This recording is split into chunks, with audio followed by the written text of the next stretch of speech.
The man carefully rolled out his beat-up motorcycle. The roar of its engine shattered the tranquility of this New Zealand town. Bert had a dream to ride his vintage Indian motorcycle to the Bonneville Salt Flats in Utah, USA, and race for the land speed record. Bert had once participated in a local motorcycle race, but he crashed due to going too fast. The next day, he was admitted to the hospital with intense chest pain.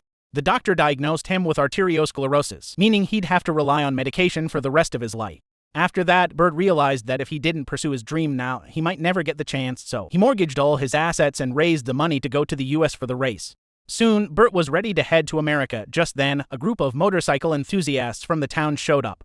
They had come to see him off. In their eyes, anyone who dared to chase their dreams deserved respect. They gave him the highest honor and escorted him to the port. After a long and difficult journey, Bert finally arrived at the Salt Flats in America. He gazed at the racetrack. Speaking about the legends who had conquered it before, his dream was now within reach. The next day, Bert finally stood on the Bonneville Salt Flats. Moments later, with the roar of the engine, he was off.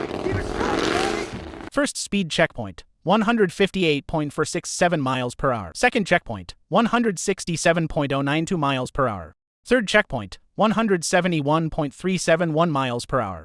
The crowd cheered wildly, rooting for him. By the time he reached the sixth checkpoint, his speed had already hit 193.78 miles per hour. The exhaust pipe was so hot it kept burning his left leg, but Bert gritted his teeth and pushed on. As his speed increased, the bike started to wobble. To keep it steady, Bert lifted his head, and his goggles were instantly ripped off.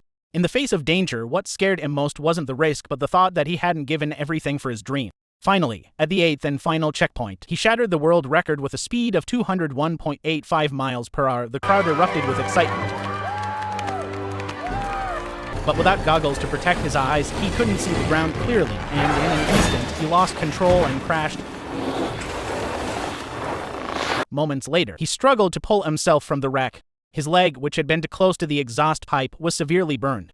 But there was no pain on his face, only joy and a deep sense of fulfillment. He had finally done it.